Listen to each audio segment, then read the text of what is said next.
Hi, I'm Kerry Grinkmeyer. I'm the host of Best of Us Investors, and I try to share my knowledge that I've acquired as a retired financial advisor and my continuing study of the stock markets and involvement in the stock markets. I built one of the largest financial planning practices in the United States under the umbrella of Ameriprise and sold it in 2005. And basically didn't do anything for, I guess, almost 10 years, and then got involved in YouTube and sharing my knowledge on the stock market.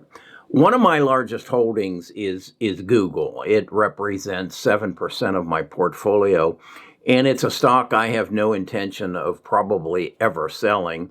And it's becoming more and more apparent to me as to why I will never sell it.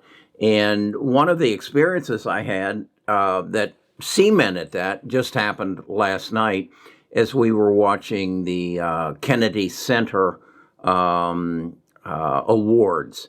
I constantly went to my phone and spoke to it and asked, how old is Joan Baez? How old is Garth Brooks? How old is Dick Van Dyke? Do you realize Dick Van Dyke is 95 years old? Wow, what a guy. So I got to thinking that really what is uniquely happening in our world is this thing has become an extension of my mind. And that is to say, I know things, but I can't remember them. So I ask my phone, and my phone gives me my answer. I've realized that in the human experience, that we have a tremendous capability to take in data. And think again of your mind as the same as a data gatherer or a data vacuum. And that's what Amazon and Google and Microsoft basically do, is they gather data. Well, the difficulty in the human mind is then putting that data out. It goes in rapidly. It has difficulty putting it out. We have to think of the words we're going to speak. The mind works its best in our middle years. It doesn't work real good as a child, as an infant, and then it doesn't work real good as you age. You just can't remember, and then disease comes in. So I got to thinking about that and how that relates to Google stock and how it gives me a view of what's going to happen in the future relative to Google stock and why I might want to add to my holdings. So I did some research on Google's current and recent activities, and then tried to project into the future what I think might happen with Google stock and how Google is just really a big part of my ability to extend my brain's capacity. So let's talk about that, and let's see if you want to add to your positions of Google. I certainly hope you own some of it, because it is one of the major players in the future of our life. Okay, I'll be right back with you. Best of Us Investors presents Kerry Grinkmeyer. One of the things I noticed, I own some speculative stocks in the biotech, in 3D printing, in robotics, areas where I think the future is going to grow. But probably 75% of my portfolio is wrapped up in what I call the big six, and Google is one of those, the people who control data. And I noticed that my speculative stocks have taken a beating as we made this rotation away from tech, which I think the future lies with, to more of value as the economy or as the markets started to fear inflation and potential rising interest rates. I think that's a bunch of nonsense because you just can't stop the technology. It may pull it back a little bit when fears enter the market and say, "Oh, I don't really know where this is going, so I'm going back to the banks and the energy and things like that. But technology, I'm not sure about it." Well, you're not sure. If you're not sure about it, it's because you don't read. It's you don't study what the people who really look in depth say is going to happen in the future. And I noticed that Google is one who didn't really fall back. In fact, just this last Friday, it reached a close to its all-time high. And that's in part because Google came out with earnings in the first quarter, and they're just blowing the doors off. Revenues quarter to quarter were up 34%, and that is actually a year over year. And their revenues were at $55 billion. And their operating income for quarter to quarter doubled to $16 billion. And I know those are big numbers and they're hard to really translate, but I want to show you this graph here of the 12-month revenues growth. And you can see, you could almost start with a line at the first year, and it's almost a straight line of growth. And this is just continuous. What's also interesting about that is while the revenue's growing, the cost of selling and general administrative expenses is going down. Look at this graph here. So think of this as you own a business and your sales keep going up, but your cost of sales go down. Well, what does that mean? That means your margins go up. So whereas maybe you were making 34 cents on the dollar of a sale last year, this year you're making 42 cents. So what that does is create more free cash flow. And free cash flow then opens opportunities to you. What kind of opportunities? Well, if you have free cash flow, it doesn't cost you.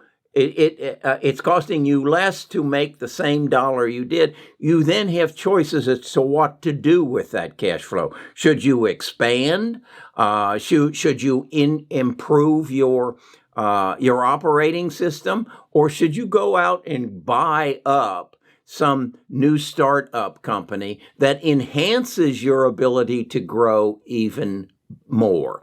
And again, I want you to think about what Google really is and go back to what I just said earlier, that it's an extension of your brain. Now, what does that mean? As I said, when I don't know the answer to a question, if Nita asks me a question, I just pick up my phone and I ask Google.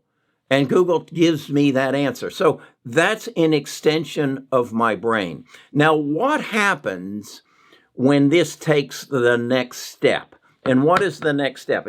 The next step is this moves from here to here. This moves from here to here. I watched an interview with Elon Musk, and Elon was talking about, he called it, I think, a neuro implant. And what he was talking was taking something about the size of a silver dollar and drilling a hole in my head, and it would have electrodes, and then those electrodes would go to my brain. And he's saying initially, he's saying this could happen really before the end of the year, that they could be testing it on humans who have brain injury.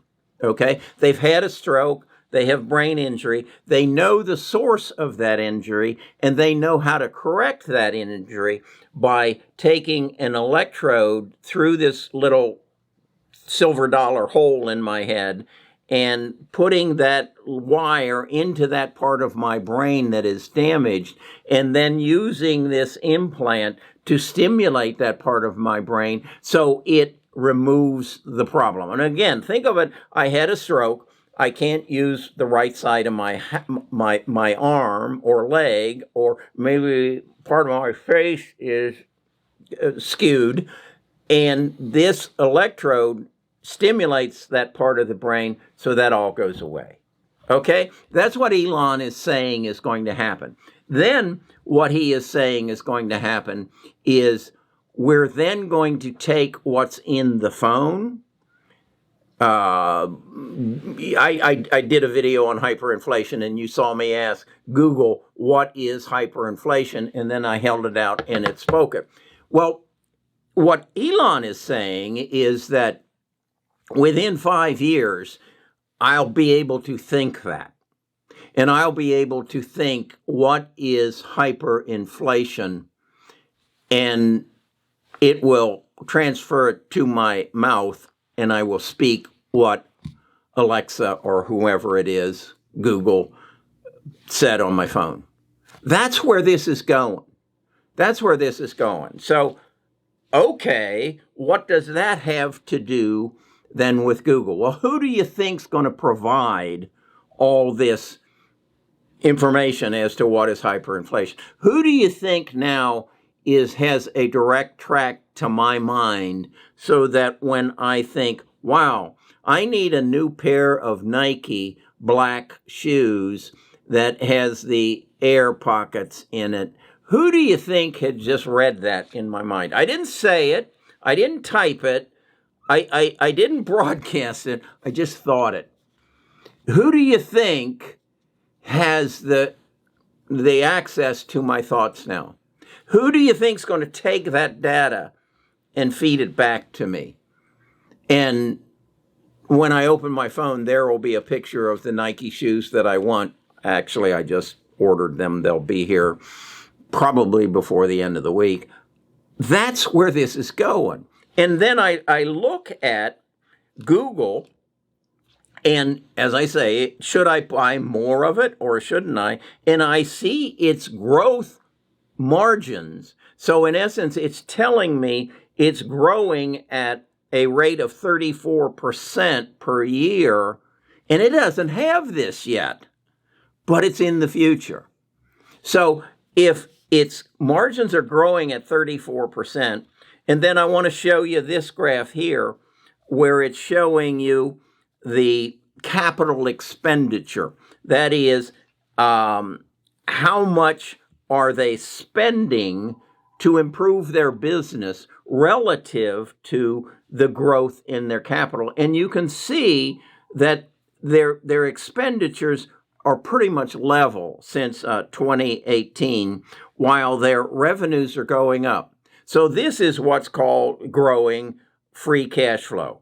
And it's growing most recently at the rate of about $50 billion in free cash flow. So what do they do with that free cash flow? Okay, I own a business. I do own a business. It generates more than I need to run my house and do. What do I do with that free cash flow? I buy more stock. I build other houses. Or what Google might do is buy back shares. If they buy back shares, then there are fewer shares out there, so the value of my share goes up. So I look at that and say, okay, they've got a company where they're making more money and it's costing them less to make more money, and they're either going to buy back the shares or they're going to jump all over this thing they're going to put in my head. And this stock is just going to go crazy. Because, again, think about it. If somebody brings that to you, the ability to make you smarter, you become more productive, you earn more money, you become more valuable to society, and your position in life improves as well. So why wouldn't I want to make this more than 7% of my holdings? I'm troubled to find a reason why. I just think, and then I look at it and I say, okay, is there someone else who potentially could do this? I don't see it being Microsoft's Explorer or Bing or Firefox or anybody like that. I don't ask them. Now maybe you have an iPhone and you ask, is it you ask Alexa. So that tells me, okay, I want to own more Apple and Siri. That's Apple's. I want to own more Apple and Amazon as well, because that's where this is going. Elon's going to put that chip in my head, and he'll make money off of that. But he's got to have somebody who provides the data that I want to communicate. Okay? This is an extension of my brain, and it's going to move up to here. And you're going to have somebody facilitate it. And I think that's Google and Apple and Amazon. You'll pick which one you want. Okay. Then I think we talk about good debt, a company's debt. I want you to see this graph. This is a graph, and as the chart goes down further, that means this is all the less debt that Google has. It's a company that, if it wanted to, it could eliminate all its debt and operate debt free. So again, a reason why. So how do you value this? Well, most stocks are valued at price to earnings, and Google's price to earnings floats between 29x and 35x. Got as high as 35x, I believe it was in 2019. Well, its earnings are growing at 20% per year. So that would tell me, if I'm pricing it, if I'm projecting the value of it in the future relative to price to earnings, the price should grow at 20% a year. Are you okay with that? I am. Then we have free cash flow. The historically, it's sold at 27x free cash flow. That's currently at $50 billion a year and growing. That's free cash flow. And it's growing as a result of their cost of business going down as well. Their margins improving. So I'm okay that the price of the stock relative to free cash flow is going to either stay at 27, and it's growing, so it will grow proportionately, the price will grow proportionately. And then price to revenue is normally 5x. And as I said, their margins, their revenue is growing at a 34% rate, up to $55 billion in the first quarter. So again, if it's growing at 34%, then if you're pricing it relative to revenue, the price should grow at 34%. So I look at this and I say 20% per year, 34% per year, if in fact the price of Google is held true to the factors it's used, the 29x, the 27x, the 6x of the past. So why wouldn't I want to own one of the most profitable companies in the world that is attached to the technology that's going to take this out of my hand and put it in my head? Why wouldn't I want to own that? I don't know. Why wouldn't I want it to be a major part of my portfolio? I do. I will. And that's how I look at investing.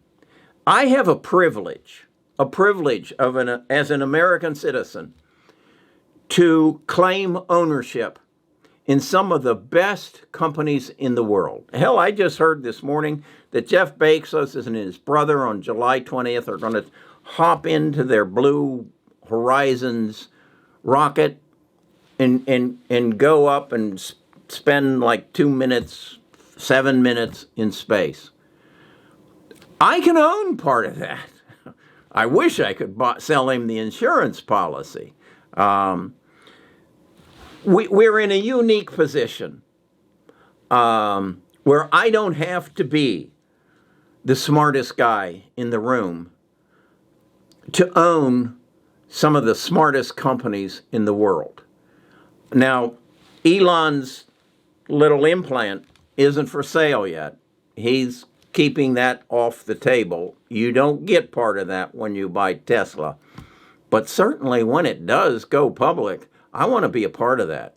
I just think it's fascinating that where these people are taking us is that when it was explained to me that it's all about the amount of data I can take in relative to the amount of data I can put out, and then I can gain the benefit of artificial intelligence and machine learning to magnify the capabilities of my brain.